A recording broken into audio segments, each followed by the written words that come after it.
Hello, everybody. This is Paul Feuerstein, editor-in-chief of Dentistry Today, and I'm here with a really dear friend of mine, Dr. Jose Luis Ruiz. How are you, Luis? I'm going to call you Luis. Oh, very, very good, Paul. Excited to be here with you guys. So I've been a long student of yours, a follower of yours for I don't know how many years. We've both been in practice. And the short story that I want to give to everybody here is you taught me something very important. Respect enamel. That's the one I always say. My friend Dr. Ruiz always tells me, respect the enamel. He said, and he also said, these are I'm quoting you, in order to have successful restorations, you have to master the protocols of bonding. And that's all Mhm. it's about. And today, and I'm Mr. High Tech here, so we're very focused on high tech restorations, and we create some of the stuff in the laboratory and some of the stuff we create in our offices. And it's a lot easier for newer dentists to take a look at some tooth that has an old amalgam and just look at it and say, oh, you need a crown. And they don't even look at the quality of the remaining tooth structure.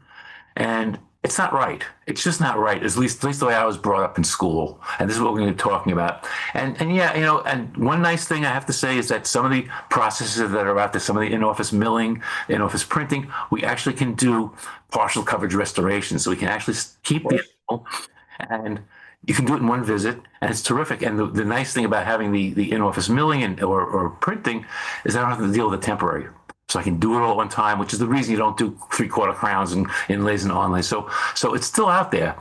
The other thing, though, is that when we look at people with missing teeth, the first thing we say now is you need an implant. You don't even think about what's going on there. And implants are durable, they're great restorations, and I do plenty of them.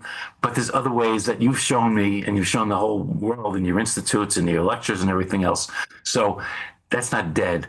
And I think we have to step back a little bit and look carefully at our clinical decisions, that we're making. So let's do this. Let's have a conversation today with me and Dr. Ruiz about all these things I just. What a pleasure.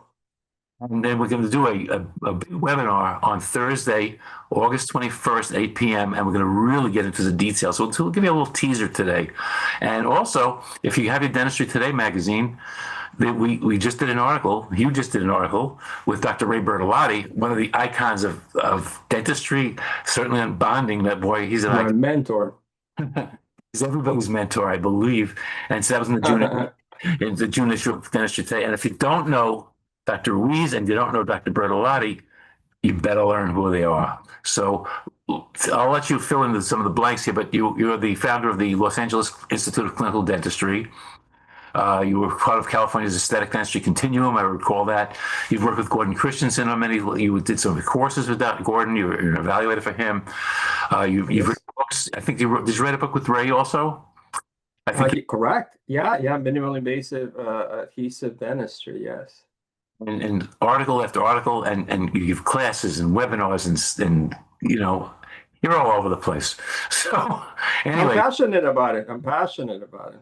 so that was my intro, and so let's just touch on all the little pieces I talked about bonding and about even partial coverage restorations, or about restoring teeth, keeping the enamel. That's your ball. So I'm going to lay it back to you and give us your sense on this whole thing.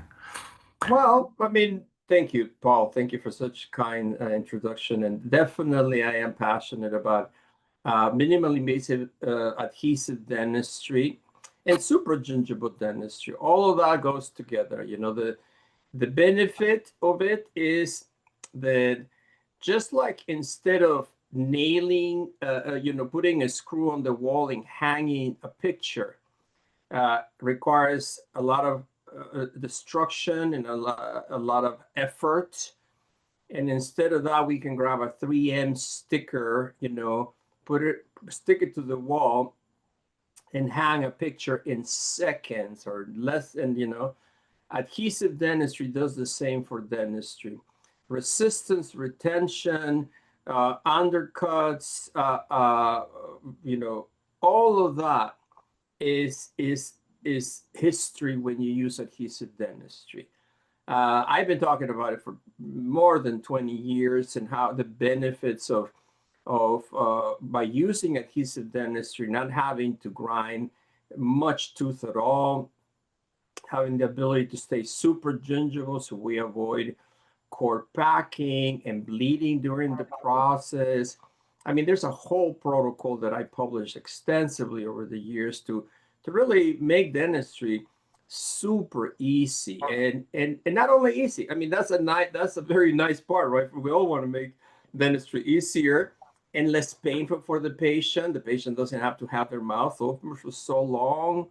I mean, it just has so many benefits. And one of the things that we're talking about adhesives is dentists don't read the instructions. That's my biggest fear. And you know, there's different bonding levels of bonding agents and different things, but you have to understand if you're using something, you really have to understand what that product is and what's the differential of those steps that you have to take to make this Yeah. thing, to make it adhere. You're so right. And what happens is when we don't follow the steps correctly and we really don't understand how adhesion works, then sometimes we do it, it fails, and then we start saying, "Oh, this stuff doesn't work." And I hear this all the time. You know, I've been hearing it for a very long time from highly knowledgeable people, professors and prosthodontists and everything. "Oh no, that stuff doesn't work." When people tell me that, it's like, no, you know, you need to review your technique because there's something going on there, and because it works.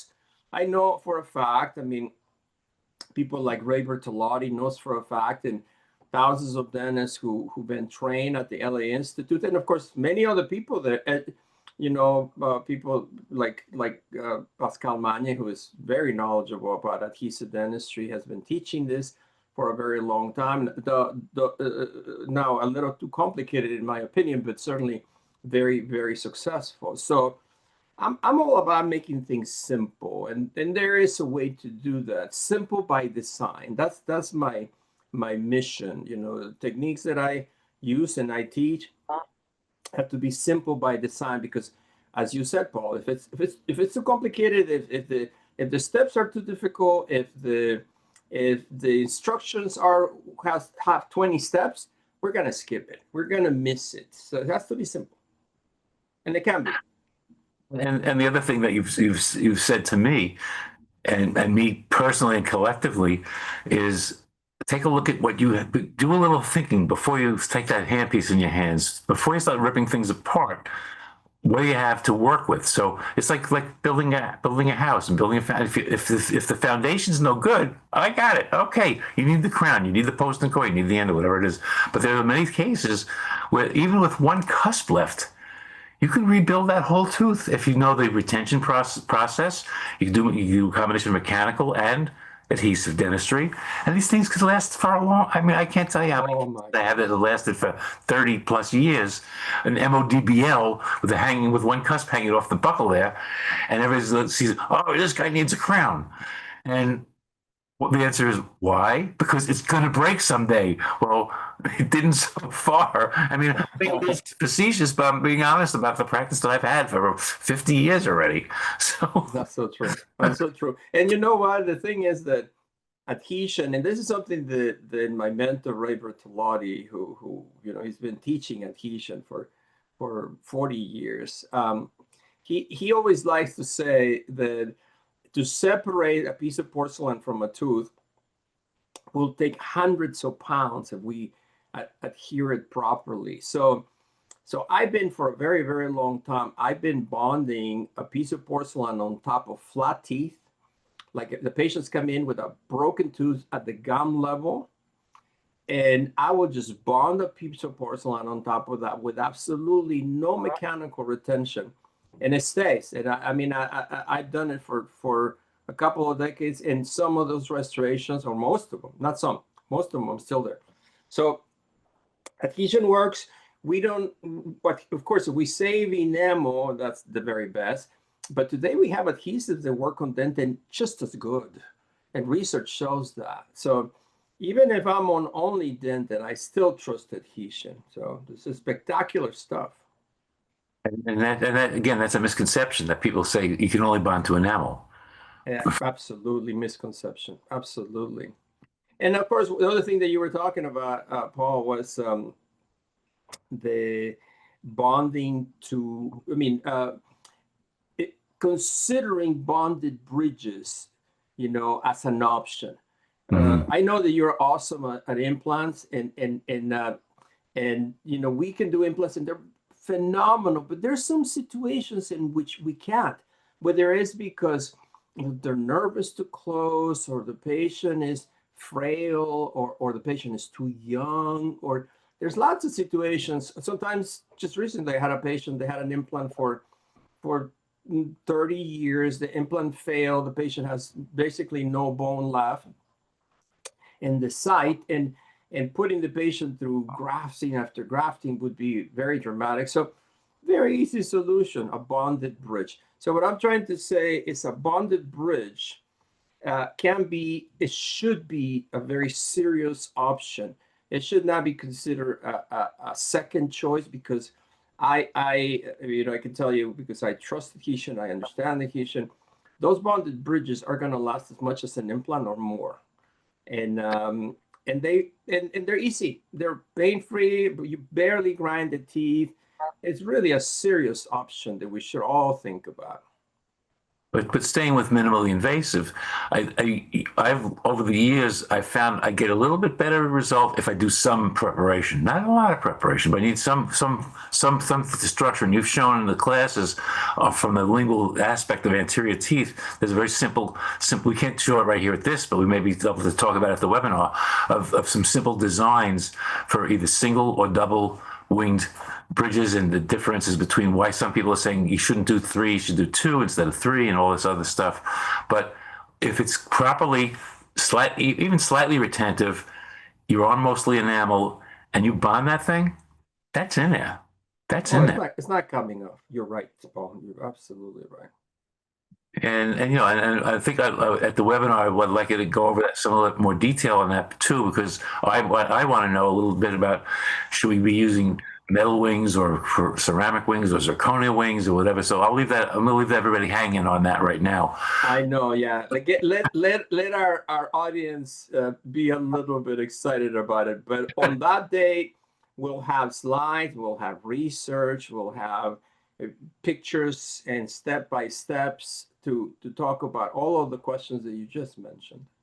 Yeah. So, any words to the any words to the wise here for everybody, just in general, like before we, if they can't make it, well, tell them something real quick they can do to make their lives easier here. Well, I mean, my one of the things that I absolutely consider indispensable is understanding the bite. And a, a simple bite adjustment will save us so many problems.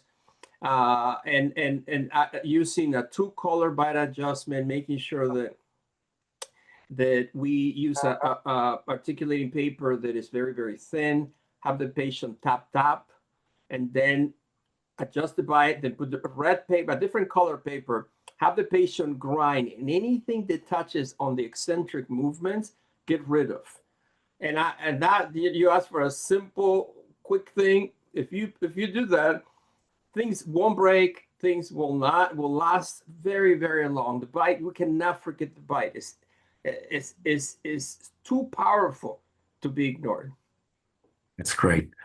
Well, I'm looking forward to seeing you in a couple of weeks, and we'll do this again, a little bit more detail. As you said, we'll have some slides, a lot more specific things to talk about. Absolutely. And so I'm just glad I wanted to get a hold of you before we went down that lane, and just talk to you a little bit and see what's going on.